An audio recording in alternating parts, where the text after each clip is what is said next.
Hello Team FD and welcome back to Hot Takes, where your terrible football opinions go to die. This week, I'm joined by Father Patrick Van Straten, who's going to baptise you, who's going to cleanse you of these terrible footballing opinions. Like I said, let's get into it, starting with Sam Goz. Vardy is the most underrated player ever to play in the Premier League. So, I guess two-pronged Van Straten. One, do you think he's underrated at all? Two, if you do, is he top of that list?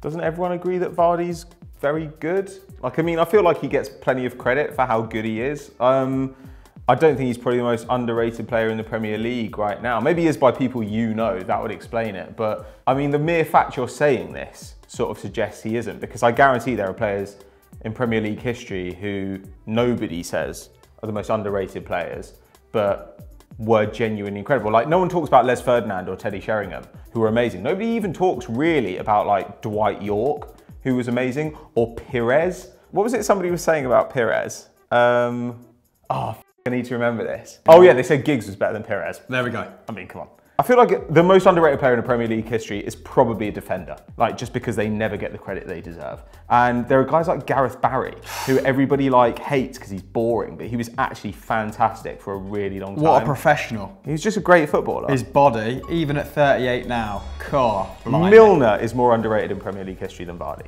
James, okay, players in the modern era that are perhaps a little bit underrated then. Jimmy Milner, definitely at the forefront. Fabregas. Serial winner. Ozil.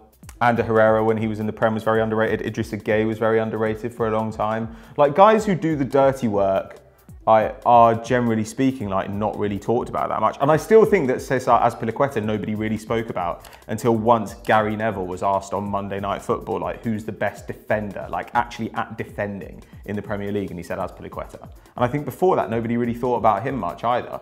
He was just like a utility man. So I don't know. I think this is a very strong but very incorrect opinion.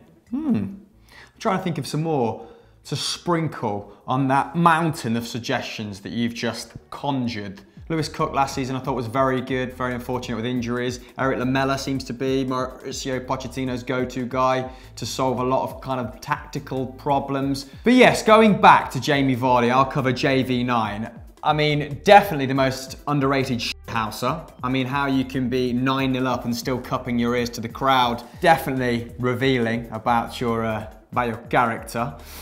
Rated, yes. Should he back in the England squad for his blistering start to the season? Perhaps not. Do think he's running a little bit hot at the moment, only just averaging over 1.5 shots per 90. I think his peak was around 2 or 3 years ago when he was averaging over 3. So he is slowing down somewhat. Maybe not on the eye, still pretty speedy, still pretty nippy. Numbers wise, I do expect them to plateau somewhat. I think probably 18, 19 goals would represent a very good return for a 32, 33-year-old Jamie Vardy. Can maybe only expect to see these numbers for another 18 months. Leicester do need to start forming a long-term game plan for who they're going to play up top. You know, when he does fall off a cliff. That's a tactical cliff, not a real cliff, because that would be death, wouldn't it? Do you remember Barry in EastEnders? No. What? Killed. Did he fall off a cliff? Killed. Rolled down a cliff. Less more of a hill.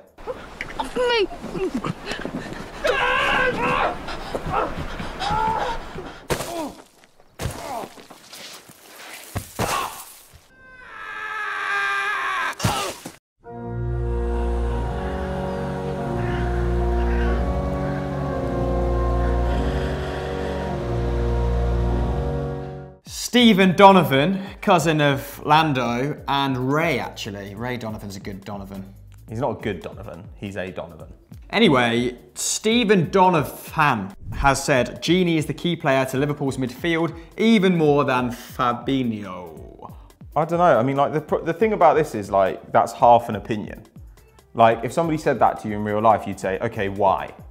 And you'd expect them then to back it up. Because otherwise it's just like a claim out of nowhere. So in order for me to counter it, I've now got to invent the argument you're making, which is hard for me to do because I don't see it. Wijnaldum does a bit of everything. He's not particularly good at anything, but Henderson also does that in that. To be honest with you, like we were actually talking about this in the office a little bit earlier, And I could imagine a really sick 3-4-3 at Liverpool with just Fabinho and Naby Keita in midfield if you had fully fit Naby Keita, fully fit RB Leipzig Naby Keita.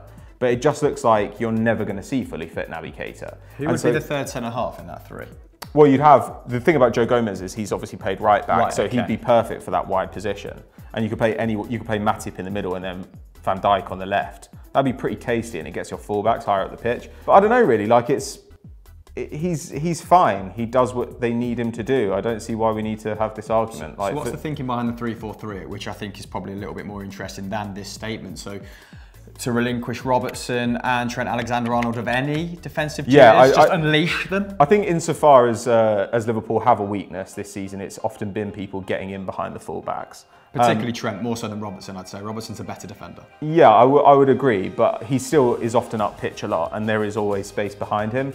And this would perhaps just like enable you to swap somebody out, and I don't think you'd lose a huge amount in the midfield either, because like the third midfielder does tend to be like a bit of an all-round. Like, is Henderson a decent player? Yeah, but is he a guy where you're like, we have to have a formation that allows us to get Henderson on the field, that allows us to get Wijnaldum on the field? Not really. I'd actually rather have Robertson or Alexander-Arnold in the final third than either of those two guys. So yeah, I don't know. It's just an interesting thing they could do against other sides. No, I'm thinking about it.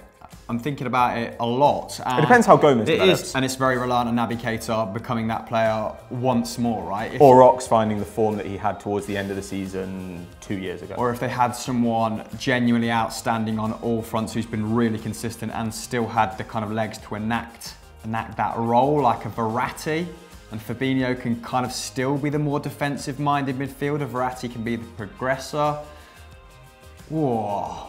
Wijnaldum's just a bloke, but the thing is Wijnaldum doesn't work particularly. He gets all over the pitch and he pops up where he's needed, but he doesn't do a lot of defending, he doesn't do a lot of creating. People say gets important goals, doesn't actually score many goals. And it's not just about statistically, like, it's when I watch him, I'm like, I would love to love Wijnaldum. Like Wijnaldum actually is much better for the Netherlands and more important for the Netherlands, I think, often than he is for Liverpool. Like he gets into the box way more for the Netherlands. He is that extra runner from midfield. Is he playing more of like a roaming 8 for the Netherlands? Well, he played as a 10. Well, that is how he plays all the time, right? But he played as a 10 in his early days at PSV, and he still plays a little bit more like that for the Netherlands, like gets forward more from midfield. But I don't know, like it would be great for me to believe that he was like a world-class central midfielder. I would love that, but I don't believe that because that's not what I see when I watch him. And he's fine, like he's won the Champions League, good for him. Like, but Fabinho to me is head and shoulders above everybody else in that midfield right now. And unless Naby Keita comes back to his Leipzig form, I think it will remain that way for a while. In the hierarchy of Liverpool midfielders, are you going Fabinho? I don't know, much of a muchness. Like, I think Henderson's actually a really underrated player. To go back to the previous question. Yeah. Really solid, if a little bit uninspiring, but you know, every team needs them. Time now to exit the realms of football. You know, like his Dark Materials, I went through the little... Did you watch episode 2 last night? No, I'm watching it tonight. It is disappointing. It's from Jack Egan, and Jack Egan says, going to the beach sucks. You get sand everywhere, and you can do what you do there somewhere else. Can you? You can't really swim in the sea, yeah? Like, unless you're on a boat, which often entails starting at a beach. Or going to the harbour, which is actually worse than the beach. Yeah, I wouldn't paddleboard like in the canal either. But I know what he means. Like the beach is annoying. Like sand is overrated. Like sunbathing is for boring wankers. Whenever people like go to the beach, they just want to lie in the sun. They're like, oh, I've got to get a tan, otherwise like it kind of looks like I haven't been on holiday. I always find that pathetic. I like the beach fine, but yeah, like sand is a bitch. Like we could just replace it with Astro. You know what is better. Is a bitch. You know when you get that chafe. You know the netting inside your trunks. When you start to get that chafe, that is it's a day ruiner. It's a game changer. That you have to go back, get showered, then don't you? And once you're showered and you're wet all over, you can't go back to the beach because then it's just you attract the issue, don't you? More of the same. There are always wasps at the beach as well. I don't know. Wasps. That's it. That is hot takes for this week. It's almost like we weren't prepared for it. How do you think it went? I thought it was, I'd say below average, but I haven't really consulted the rest of the oeuvre of Hot takes. But wholly acceptable. Well, it remains to be seen. Sort of like, you know, when you check go the to- likes, dislikes. You know when you go to a banquet or a feast? When you go to a banquet or What a they feast. called? Yeah, totally. Dinner?